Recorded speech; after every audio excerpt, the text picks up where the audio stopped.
రైతు బంధు పైన తెలంగాణ రాష్ట్రంలో ఉన్న 60 లక్షల రైతుల పైన ఎటువంటి కుట్రలు జరుగుతున్నాయి ఈ రోజు ఈ వీడియో ద్వారా తెలుసుకునే ప్రయత్నం అయితే చేద్దాము. ఇక భట్టి విషయానికి వస్తే, డిప్యూటీ ముఖ్యమంత్రి భట్టి విషయానికి వస్తే మాత్రము మేము 1 ఎకరానికి ఇచ్చినాం, 2 ఎకరాలకు ఇచ్చినాం, 3 ఎకరాలకు ఇచ్చినాం, సక్సెస్ఫుల్ గా 4వ ఎకరానికి కూడా ఇస్తున్నామని ఈయన అంటే మన ముఖ్యమంత్రి రేవంత్ రెడ్డి గారు ఏమంటారు, లేదు లేదు 5 ఎకరాలకు పూర్తి స్థాయిలో ఇచ్చేసినాం అన్నట్టుగా అంటాడు. దీని బదులు నాకేం అర్థమైందంటే ఈయనకు బదులు ఈయనను సీఎం చేసిన క్లారిటీ ఒక మాట అనేది ఉండేది. మొదటి నుంచే భట్టి విక్రమార్కు ఈయన చేసిన అబద్ధాలకు నిజాలు మాట్లాడుకుంటూ వచ్చిండు, ఈయన చేసిన అబద్ధాలకు ఈయన నిజాలు మాట్లాడుకుంటూ వచ్చిండు. ఈయన తెలంగాణ రాష్ట్ర దివాలా తీసిపోయిందంటే ఈయన కేసీఆర్ ఉంచిండు 7,700 కోట్ల రూపాయలు ఖజానాలో ఉంచిండని ఈయన అంటాడు. అదేవిధంగా ఈయన విషయాన్ని చూసుకుంటే తెలంగాణ రాష్ట్ర సర్వ ఆగం చేసిండు అంటాడు. ఈయన పరంగా చూసుకుంటే తెలంగాణ అంతో కొంత అభివృద్ధి అయిందంటే కేసీఆర్ వల్లే అంటాడు. ఇక వీళ్ళిద్దరి ఈయన జూటా మాటలు ఎట్లున్నాయి, ఈయన నిజమైన పలుకుల మాటలు ఎట్లున్నాయో ఈ రోజు తెలుసుకునే ప్రయత్నం అయితే చేద్దాం మిత్రులారా. పూర్తి స్థాయిలో వీడియో చూడడానికి అయితే ప్రయత్నం చేయండి. బట్టి చెప్పిన నిజం ఏమంత అబద్ధం. భూమి సాగు చేసుకుంటున్నటువంటి నిరుపేద ప్రజల దగ్గర నుంచి మొదలు పెట్టాలని చెప్పి చాలా స్పష్టంగా ముందుగా 1 ఎకరం ఉన్నటువంటి వ్యక్తులందరికీ ఈరోజు రైతు బంధు ఇచ్చేసాం. ఇది నిజం. 2 ఎకరాలు ఉన్న వాళ్ళకి కంప్లీట్ చేశాం, 3 ఎకరాల వరకు ఉన్న వాళ్ళందరూ కూడా కంప్లీట్ చేశాం. ఈ రోజు 4 ఎకరాలు ఉన్నటువంటి వాళ్ళని కంప్లీట్ చేస్తా ఉన్నప్పుడు మొదలు పెట్టాం. కొద్ది రోజుల్లో 5 ఎకరాలు ఉన్నటువంటి వాళ్ళందరికీ కూడా ముందుగా కంప్లీట్ చేస్తాం. ఇది నిజమైన ముచ్చట, ఇది నిజమైన ముచ్చట. మరి అబద్ధాల కోరు, మన అబద్ధాల పుట్ట, అబద్ధాల్లో మెడల పొజిషన్ పెడితే ఫస్ట్ కొట్టుకుంచే మహావీరుడు ఎవరైనా ఉన్నారంటే మన యనుమల రేవంత్ రెడ్డి గారు ఈ రోజు మాట్లాడతారు. ఒకసారి వినడానికి ప్రయత్నం చేయండి. మళ్ళీ ఖరీఫ్ సీజన్ ప్రారంభం కాబోతుంది, మీరేలా చేయబోతుంది?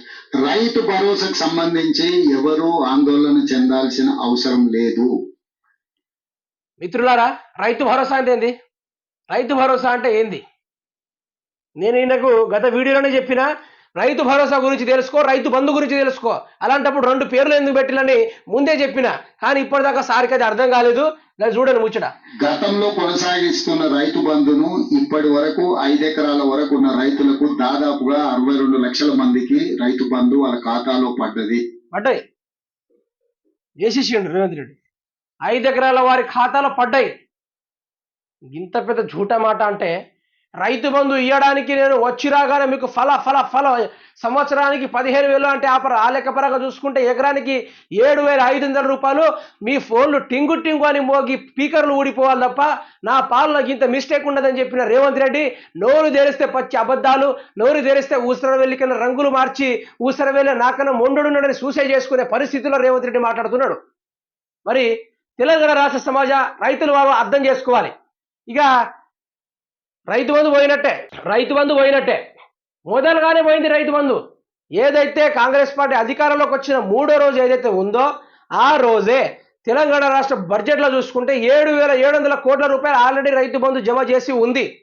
కానీ రేవంత్ రెడ్డి ఏం చేసిండు, ఇక కొన్ని ఖర్చులు ఉంటాయి కదా, ఎన్నికల ఖర్చులు, ఆ ఎన్నికల ఖర్చులకు ఆ కాంట్రాక్ట్ ఇవ్వడానికి ఆ పైసలు గడమల్లించిండు. మన తెలంగాణ రాష్ట్ర ప్రజలు ఎలాంటి వాళ్ళు, రేవంత్ రెడ్డి ఏం చెప్తే కదే నిజం. లంకె బిందులో ఉరికొచ్చినా గీడ చూస్తేనేమో లంకె బిందులు అన్ని ఖాళీ ఉన్నాయి, కేసీఆర్ మొత్తం ఊడ్చుకోబోయని చెప్పిండు. నిజాన్ని కూడా అబద్ధం చేసిండా?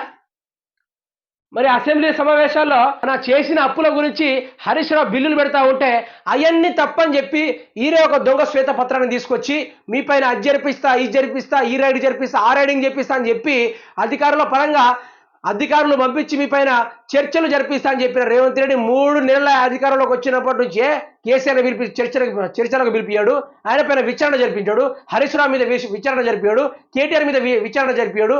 మరి గయ్యని జరిపించకుండా ఈయన చేస్తున్న మాటలు ఎటువంటిదంటే తెలంగాణ రాష్ట్ర ప్రజల్ని మభ్యపెట్టి ఈరోజు ఆయన కొన్ని వేల కోట్ల రూపాయలు నొక్కేస్తున్నాడు. ఈ తెలంగాణ యావత్ రాష్ట్ర ప్రజలకు అర్థం కావాలి, రైతాంగ వారికి కూడా అర్థం కావాలి.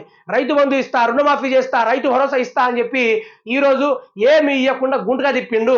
3 ఎకరాలకు రైతు బంధు పడ్డది, కొన్నికి 2 ఎకరాలకు పడ్డది, కొందరికి ఎకరానికి పడ్డది, కొందరికి అసలే పడకుండా ఉన్నారు.